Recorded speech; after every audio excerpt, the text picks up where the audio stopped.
이사야서 9장 1절부터 7절입니다. 전에 고통하던 자에게는 흑암이 없으리로다.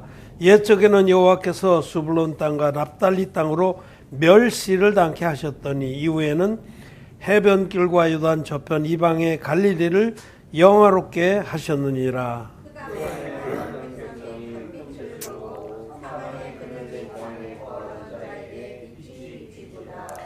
주께서 이 나라를 창성케 하시며 그 즐거움을 더하게 하셨으므로 추수하는 즐거움과 탈취물을 나누는 때의 즐거움같이 그들이 주의 앞에서 즐거워하오니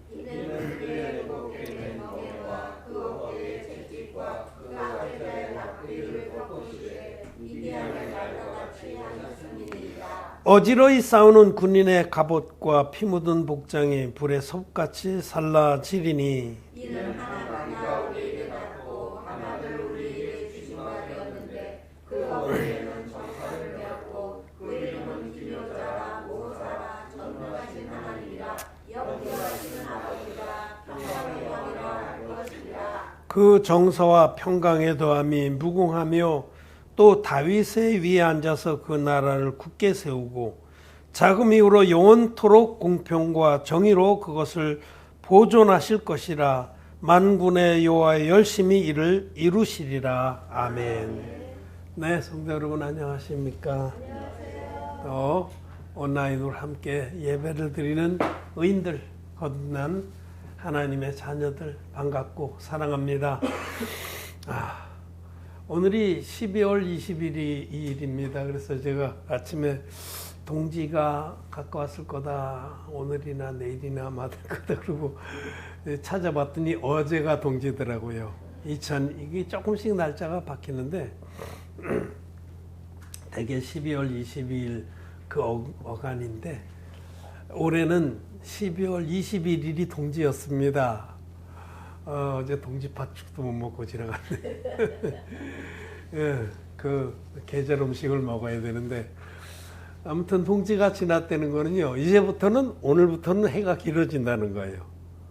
예, 어둠의 때가 지나갔고 이제는 소망이 해가 길어집니다. 그동안 사람이 해를 많이 받지 못하면 우울해진다고 그래요. 그래서 낮이 긴 게 좋습니다. 자연의 섭리입니다. 그래서 해가 점점 길어지면서 우리 몸도 활력을 되찾고 이렇게 될 줄 압니다. 그러니까 이제 또 한 해가 또 지나가고 있다는 거죠. 이제 열흘 후면은 올해 끝납니다. 열흘도 안 남았죠. 2023년이 이제 아디오 하는 거죠. 그리고 2025년을 맞습니다. 한 해 지나가는 것이 요새는 뭐 한 달 지나가는 것 같지도 않아요. 얼마나 금방 지나가는지. 세월이 살같이 빠르게 지나고 우리가 다 주님 앞에 설 날이 옵니다. 한 번 죽는 것은 사람에게 정하신 일입니다. 그리고 우리는 영원한 세계로 들어갈 겁니다. 하나님의 섭리입니다. 그래서 이 부인할 수 없는 진리, 우리 인생은 짧습니다. 한 자루 초와 같이 짧습니다. 촛불이 다 타고 나면 꺼지듯이 자기가 머지않아 죽는다는 이 사실을 잊지 않는 자는 지혜로운 자입니다. 지혜자의 마음은 초상집에 가 있고 우매한 자의 마음은 연락하는 집에 있느니라. 자기의 죽음을 늘 기억하고 우리가 얼마나 덧없는 존재인가라는 사실을 잊지 않는 사람은 이 사라질 것들, 잠시 있다가 없어질 것들의 마음을 다 쏟지 않습니다. 그리고 오히려 영원한 천국을 사모하고 소망 중에 바라봅니다. 그래서 우리 이렇게 세월이 또 한 해가 지나가는 것을 보면서 슬퍼하거나 또 우울해할 것이 아니라 오히려 우리에게는 천국의 본향이 있다는 사실을 더 굳게 믿고 이 땅에서는 나그네와 행인처럼 사는 겁니다. 아브라함이 이 땅에서 이삭과 야곱으로 더불어 장막에 거했습니다. 아브라함이 부자였어요. 얼마든지 큰 왕궁도 짓고 성벽도 세울 만한 그런 부자였는데 그렇게 안 했습니다. 왜냐하면 이 땅은 지나가는 나그네인 걸 분명히 알았기 때문에 그는 오직 하나님의 말씀을 쫓아 나그네와 행인처럼 살았습니다. 자, 오늘은 우리가 이사야서 9장에 놀라운 말씀을 읽었습니다. 하나님께서 이사야서를 통해서 하나님이 전 인류를 구원할 구원자를 보내주시겠다고 예언을 하셨습니다. 놀라운 일이죠. 예수님이 이 땅에 실제로 태어나기 전에 700여 년 전에 하나님 종을 통해서 이제 앞으로 처녀가 잉태하여 아들을 낳을 것이다. 그리고 그 이름을 임마누엘이라 할 것이다. 라고 말씀하셨습니다. 우리 읽은 이사야서 9장에서 앞으로 한 장 넘기면 이사야서 7장 14절에 그러므로 주께서 친히 징조로 너에게 보일 것이라. 보라, 처녀가 잉태하여 아들을 낳을 것이요 그 이름을 임마누엘이라 하리라. 임마누엘이라는 뜻은 하나님이 함께 하신다. 하나님이 우리 사람으로 우리 가운데 오셔서 우리와 함께 하신다는 거예요. 얼마나 놀라운 말씀. 그래서 이 말씀은 마태복음에서 인용해서 이 말씀으로 예수님의 탄생을 확증했죠. 처녀가 잉태하는 것도 놀라운 일인데 그 잉태된 분은 하나님이라는 겁니다. 하나님이 우리 인류 역사 가운데 오실 것을 예언하셨고 말씀하신 대로 그대로 이루셨습니다. 그런데 이 하나님의 아들을 우리에게 보내시는 것은 이사야 선지자를 통해서 예언하시고 그때 정하신 게 아니라 사실은 하나님이 이 우주를 창조하기 전부터 계획하신 일입니다. 하나님의 창조의 섭리 안에 선명하게 하나님이 당신의 아들을 통해서 하나님의 형상대로 만들어진 우리 사람들을 모두 구원해서 하나님 자녀로 삼고자 하는 그 섭리가 있어요. 창조의 목적은 바로 거기 있습니다. 하나님이 이 우주와 이 어마무시한 우주와 그 안에 아주 특별한 별은 이 지구. 여러분, 이 지구라는 별은 너무나 특별한 별입니다. 전 우주에 하나밖에 없는 아주 특별한 별이에요. 아름답고 생명이 넘치는 이 별에 하나님의 형상을 닮은 피조물인 사람을 만드시고 제일 마지막에 모든 창조의 끝에 사람을 만드시고 그 사람들이 한번 죄악에 떨어지게 허락하시고 죄악의 모든 자들이 죄 아래 갇혀 있을 때에 하나님의 구원자인 예수님을 당신의 아들을 메시아로 구원자로 이 땅에 보내셔서 예수님이 이루신 그 놀라운 일 여호와의 열심으로 이루신 그 구원의 사역을 믿는 자마다 값없이 죄사함 받고 하나님 자녀가 되게 하려고 이 모든 창조의 역사를 하신 겁니다. 하나님의 창조의 목적은 예수 그리스도를 통해서 우리들을 하나님의 자녀로 삼으시려는 것이에요. 그래서 예수님을 예비하시고 사람으로 보내시기로 예정하신 그 일은 창세전에 이미 완성된 계획이에요. 그 에베소서 1장 3절 4절 말씀 보겠습니다. 찬송하리로다 하나님 곧 우리 주 예수 그리스도의 아버지께서 하늘에 속한 모든 신령한 복으로 우리에게 복 주시되 곧 창세 전에 그리스도 안에서 우리를 택하사 우리로 사랑 안에서 그 앞에 거룩하고 흠이 없게 하시려고. 창세 전에 예수님을 이 땅에 보내실 걸 다 정하셨어요. 하나님은 그때 즉흥적으로 하시는 분이 아니라 하나님 전능하시고 영원하십니다. 창세 전에 이미 앞으로 이루실 모든 일들을 다 완성해 놓으시고 계획 안에 차곡차곡 실행하셨는데, 그래서 우리에게는 뭐 하나님이 이 우주를 창조하신 게 150억 년 전이다 200억 년 전이다 너무 까맣게도 하나님 앞에는 아무것도 아니에요. 하나님은 영원부터 영원까지 계신 분이기 때문에 그 하나님이, 그 사랑의 하나님이, 궁일의 하나님이 사랑의 하나님이시기 때문에 사랑할 대상이 필요한 거예요. 사랑하려면 대상이 있어야 되잖아요. 그 대상으로 하나님의 형상을 닮은 우리들을 창조하셨어요. 그런데 그들을 영화롭게 하시려고, 피조물이 아니라 당신의 자녀로 삼으시려고 한번 죄 아래 떨어지게 허락하셨다가 아들을 통해서 죄사함 받고 거듭난 자들은 하나님 자녀가 되게 하셨습니다. 이것이 하나님 놀라운 창조의 섭리입니다. 구원의 섭리입니다. 이 일이 바로 여호와의 일이에요. 여호와의 일. 오늘 우리 이사야서 9장 말씀에 제일 끝절에 7절 우리가 읽은 7절 말씀 끝에 만군의 여호와의 열심히 일을 이루시리라. 이 일을 뭐냐면 하나님이 우리를 죄에서 온전히 구원해서 자녀로 삼으시는 일을 하나님의 열심히, 하나님의 이 일이 진심이었어요. 요즘 그런 말 많이 쓰죠. 진심이란 말 요즘 많이 써요. 요즘 쓰는 언어들이 있어요. 일도 없다 이런 것도 많이 쓰고 진심이다, 찐이다 이런 말도 많이 쓰는데 하나님 찐입니다. 창세전부터 여기에 하나님은 당신의 사랑에 모든 관심을 쏟으신 거예요. 당신의 형상을 닮은 사람들을 창조해서 그들이 죄악에 다 떨어져서 신음할 때에 흑암에 앉아서 아무 소망 없이 절망 가운데 있을 때에 하나님은 큰 빛으로 이 땅에 아들을 보내셔서 그 아들이 물과 피로 전 인류의 죄를 깨끗이 없애 주시고 이 진리의 복음을 믿는 자마다 값없이 죄사함 받고 하나님의 자녀가 되게 하는 이 일을 창세전부터 열심으로 계획하시고 열심으로 이루신 겁니다. 여호와의 열심히 이 일을 이루시리로다. 이루셨습니다.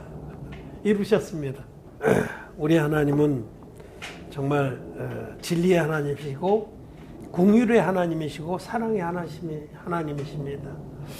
오늘 9장 1절에 전에 고통하던 자에게는 흑암이 없으리로다. 전에 우리들은 죄 때문에 고통했습니다. 흑암은 죄입니다. 죄로 눌리고 뒤덮여서 신음하고 절망하고 두려워하고 하나님의 심판을 두려워하고 신음했었는데 우리 하나님께서 우리들은 이방인같이 여기 보면 스불론 땅과 납달리 땅으로 멸시를 당케 하셨더니 후에는 해변길과 요단 저편 이방의 갈릴리를 영원롭게 하셨느니라. 그 당시에 예루살렘에서 보면 갈릴리는 이방 땅이에요. 특별히 거기는 옛적에 이스라엘 백성이 여호수아 인도로 차지할 때도 변방 쪽에 북쪽입니다. 그리고 그 후에도 미디안이라든지 무슨 이방 나라가 쳐들어오면 거기부터 쳐들어왔어요. 북쪽에서부터. 그래서 많이 짓밟혔어요. 예루살렘 사람들은 자긍심이 있었어요. 우리가 상류사회다. 유대인으로 치면 우리가 상류급이다, 귀족급이다. 예루살렘 사람들은 그건 자부심이 있었어요. 지금도 뭐 어떤 사람들은 서울 떠나면 죽는지 아는 사람들이 있어요. 그 지방에 사는 사람들 이렇게 촌놈이라고 그러고 그런 거죠. 촌놈들, 갈릴리 촌놈들. 그러나 하나님은 그렇게 자기가 부족한 자인 줄 알고 자기가 변방에 아무 쓸모없는 자인 줄 그렇게 인정하는 그런 자들을 먼저 만나주십니다. 하나님은 1등을 만나주시지 않습니다. 하나님은 꼴찌들을 만나주십니다. 자기가 죄 아래 갇혀있고 아무 소망이 없으며 자기는 이 세상에서도 자랑할 것도 없다고 하는 그런 자들을 그들에게 소망의 빛이 비쳤다는 겁니다. 우리들도 그렇습니다. 우리들도 참 내세울 것도 없고 자랑할 것도 없고 변방의 갈릴리 사람같이 그렇게 별 볼일 없는 자들인데 우리 주님이 우리를 먼저 만나 주셨어요. 여호와의 큰 일을 가지고 여호와께서 우리 모든 죄를 당신의 아들을 통해서 하나님의 아들이 육신을 입고 이 땅에 오셔서 물과 피로 완성하신 구원의 그 큰 일을 가지고 우리를 만나 주신 겁니다. 그래서 2절의 말씀에 흑암에 행하던 백성이 큰 빛을 보고 사망의 그늘질 땅에 거하던 자가 자에게 빛이 비쳤도다. 여러분, 우리들이 예수 그리스도의 이 진리의 복음 만나기 전에 우리는 흑암에 행했죠. 죄가 있어서 신음하고 죄 때문에 괴로워하고 금식하고 회개기도하고 무수하게 가슴을 치고 두려워하고 그랬었는데 또 사망의 그늘질 지옥 갈 두려움에 사망의 그늘질 땅에 우리는 앉아 있었는데 우리 하나님이 진리의 복음으로 큰 빛으로 우리를 만나 주셨습니다. 그래서 우리 주님이 우리 어깨에 메었던 그 멍에와 채찍과 사단 마귀의 그 채찍 참소를 다 면하게 하시고 죄와 싸워서 피투성이가 됐던 우리의 모든 인간의 그런 것들을 다 불에 태워서 없애주시고 우리에게 흰 옷을 입혀주셨습니다. 예수 그리스도의 의를 입혀주신 겁니다. 자, 6절 말씀에 이는 한 아기가 우리에게 낳고 한 아들을 우리에게 주신 바 되었는데 그 어깨에는 정사를 메었고 그 이름은 기묘자라 모사라 전능하신 하나님이라 영존하시는 아버지라 평강의 왕이라 할 것입니다.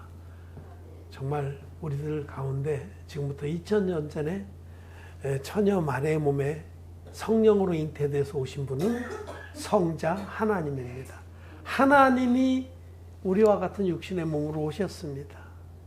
그날을 기념하는 성탄절이 이번 주 수요일이고 화요일날 저녁에 우리는 성탄 전야 예배를 드리고 또 수요일도 예배를 드립니다.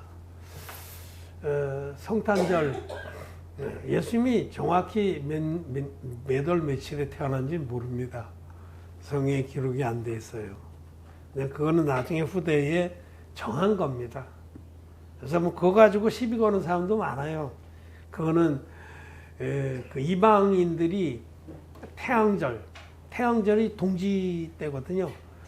그때 해가 좀 짧아졌다가 이제부터 길어질 때 그때 태양절에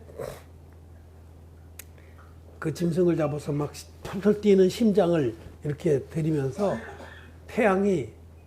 해가 새 힘을 얻고 더 밝게 빛나고 해가 길어지길 바라서 그 이방인들은 태양신을 많이 섬겼거든요. 그 태양절 이방인들의 기념일을 그걸 예수님 탄생기념으로 바꿔서 그들을 이렇게 이방인들을 개종시키자 이런 뜻으로 세운 날이 성탄절이기 때문에 우리 기독교는 그날을 지키면 안 된다 이렇게 주장하는 사람도 많아요. 막 그거 가지고 또 생명 걸고 그것만 외치는 사람이 그건 아무것도 아니 그냥 그거는 하루살이입니다. 하루살이는 걸러내고 뭐 약대는 삼키는 온도다. 진짜 중요한 건 흑암에 앉아있던 우리들을 하나님이 어떻게 구원하셨는지 진리의 복음은 무엇인지 정말 모든 멍에와 채찍을 벗어버릴 수 있는 하나님의 기쁜 소식은 무엇인지가 중요한 거지. 절규와 뭐 월삭과 뭐 만지지 말라 먹지 말라 이거 아무 중요한 게 아니에요. 그거는 진리의 복음 안에서 다 그냥 하루살이 같은 겁니다. 거기다 생명 걸고 아주 사소한데 생명 걸고 그거 일생 동안 그것만 외치는 사람들 보면 안타깝습니다. 네 마음에 죄가 있잖아. 죄 있으면 지옥 간다. 죄의 삭은 사망이다. 그 죄 문제 어떻게 해결할래? 흑암에 앉아있는데 어떻게 그 흑암에서 벗어날래? 사망의 저주에서 어떻게 벗어날래? 이런 중차대한 질문들을 스스로 안 하는 겁니다. 그래서 그런데 하나님께서는 우리에게 여호와의 열심으로 창세전에 계획하셨던 그 구원자를 보내주신 거예요. 그리고 보내주시겠다는 약속을 예수님 실제로 이 땅에 오시기 700여 년 전에 이사야에게 이렇게 분명하게 하신 겁니다. 성경의 말씀은 놀랍습니다. 그 말씀 그대로 나중에 이제 또 계속 다른 복음 예언서에서도 말씀하세요. 말라기에서는 드디어 우리 주 앞에 또 한 예비한 종을 또 보내겠다고 말씀도 하시고 구체적으로 세례요한과 예수님의 사역을 예비해 놓으셨다가 예언해 놓으셨다가 드디어 지금부터 2000년 전에 예수님이 땅에 오신 겁니다. 처녀 마리아의 몸에 성령으로 잉태되셔서 예수님이 땅에 오셔서 예수님은 30살이 되기까지 잠잠히 가족을 돌보시고 갈릴리 땅에 약속대로 갈릴리 나사렛 마을에 오셔서 30세 30세 되시기까지 그렇게 잠잠히 가족을 돌보시다가 30살 되셨을 때 드디어 요단강에 오셔서 모든 의를 이루시기 위한 세례를 받으셨습니다. 그때 세례 요한에게 이 예수님 받으신 세례가 하나님의 구원 사역의 시작입니다. 공생애의 시작이에요. 세례로 우리의 구원 사역을 시작하셨습니다. 그래서 세례 요한에게 내게 세례를 베풀어라. 우리가 이와 같이 하여 모든 의를 이루는 것이 합당하니라 하고 명령하셔서 세례를 받으셨어요. 이 세례로 인류의 모든 죄가 예수님에게 다 넘어간 겁니다. 이런 모든 말씀들은 하나님이 어떻게 여호와의 그 크신 일을 이루실지를 구약에도 세밀하게 말씀하셨어요. 그래서 구약의 하나님 종들은 구약의 제사법대로 제사를 드리면서 장차 오실 예수님을 바라보고 믿어서 구원을 받은 겁니다. 히브리서에 그 말씀하시잖아요. 그러니까 대단한 거예요. 구약의 종들이 머리를 숙일 수밖에 없어요. 여러분 아브라함도 양으로 제사를 드리면서 늘 앞으로 이 양으로 오셔서 우리 죄를 다 담당하실 하나님의 아들을 믿었습니다. 그 말씀을 요한복음에서 증거하고 있잖아요. 아브라함도 나의 때 볼 것을 즐거워하다가 보고 기뻐하였느니라 라고 하시죠. 아브라함도 자기 아들 이삭을 모리아의 한 산에서 드릴 때에 그때에 숲에 걸려있는 그 양을 데려다가 제사를 지내면서 이렇게 내 아들이나 나도 마땅히 죽어야 될 자인데 대속에 죽을 양을 보내시는구나. 그 양을 멀리서 바라보고 믿은 겁니다. 놀라운 겁니다, 여러분. 하나님의 구원의 사역은.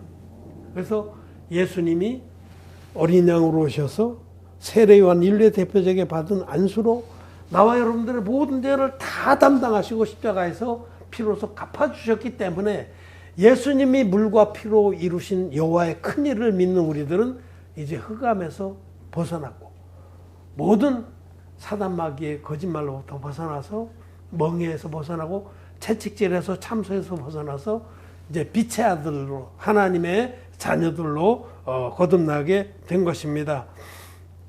그래서 이제는 우리는 평강과 또 영광의 자녀가 됐습니다.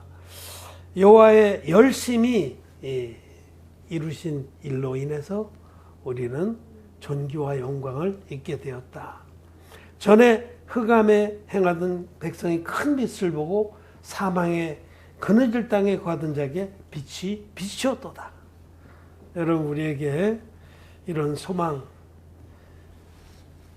영어 그 옛날 팝송에 What am I living for if not for you? 그런 가사가 생각나요. 그게 뭐냐? What am I living for if not for you? 그 가사가 뭐냐면요. If not for you는 네가 없으면 내가 무엇을 위해서 살까? 이런 가사예요. 이 가사가 연인들 사이의 가사인데 가사가 좋아요. What am I living for? 뭘 위해 살고 당신이 없다면. 시련한 사람들 노래겠죠. 네. 우리는 그래요. 예수님이 없다면 우리는 무엇을 위해 살겠어요? If not for Jesus. 예수님이 없었다면 우리에게 무슨 소망?